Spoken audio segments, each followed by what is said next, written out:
Hey, what's up guys, Andy here, and today we're reviewing over the Shield Hero episode 7 titled The Savior of the Heavenly Fowl. Okay, so this episode started off pretty good. The end of it was a bit weird. Both Raphtalia and Philo's little thing going on here with each other is finally explained. They both want to be closer, so to speak, with NAOFUMI.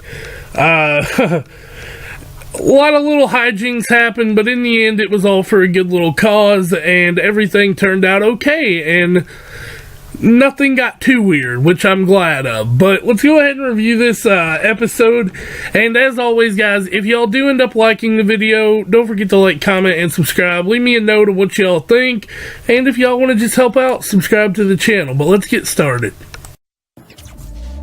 Back from the dead.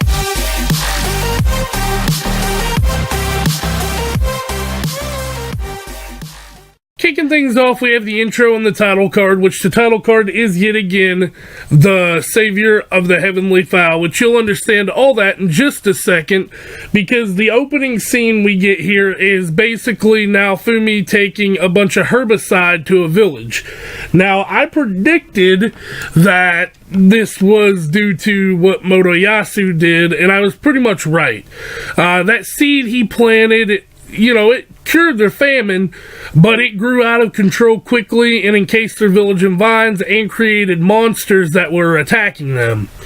And so he goes to the town and they hear Philo talking and they're like, "Are you the savior who travels in a carriage drawn by a heavenly fowl?" And he's like, "Nope, not me, man. You got it all wrong." And then he tells them the story and about how they knew about the legend, and NAOFUMI'S pretty much like, okay, so you knew about the legend, but just because a hero gave it to you, you still took it and thought it was great. And he treats these people who are like have vines and grown in them, because it's also a parasite plant, and they say, "We'll pay for the extermination, all that in advance." So they pay for it, and they give him the money for the treatments. And you know how NAOFUMI is with money. If he gets paid, he's on it. Like, he's not gonna quit until it's done. So he's like, "Yeah, I'll do it, whatever." And so he does it. Then we get this scene though where they're fighting the main like plant, and yeah, I've seen enough anime to know where vines and girls go. It's not a good combination, but no, it isn't. They end up killing it by using NAOFUMI'S shield, his potion enhancement technique, to enhance the herbicide to kill this thing completely, and he gets a new skill, the biohazard thingy or whatever. And they're in the village and he's like, "I'm going to bed, y'all can clean the vines up yourself."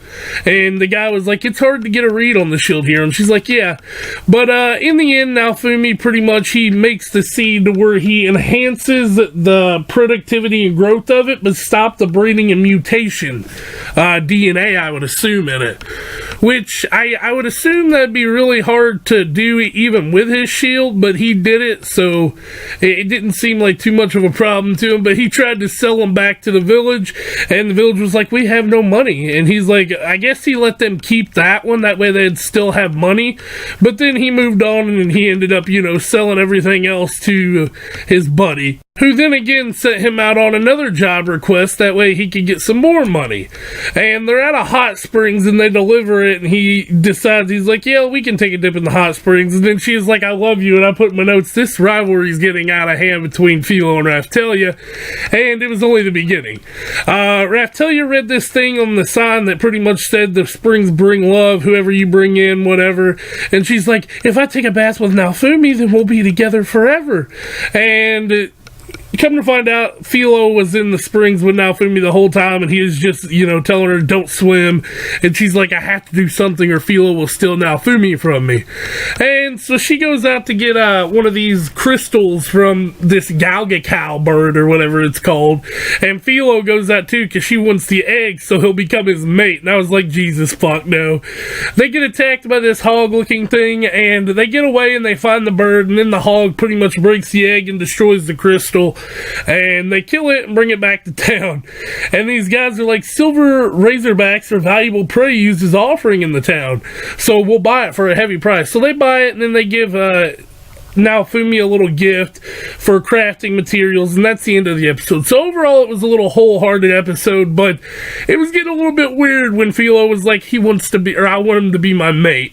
Other than that, though, this was a very solid episode. We got to see the resolution of that Motoyasu cunt's bullshit, so I was alright with that. But other than that, not too much to go off of here. It was a very fun episode, but not a very insightful episode. I feel like next week, though, it's going to be really good. As always, though, guys, don't forget to like, comment, subscribe, and I will catch you guys next week. Peace out. Take a moment right here, feeling like it's out gear, driving towards the sun with a rose and a gun, feel the wind in my hair.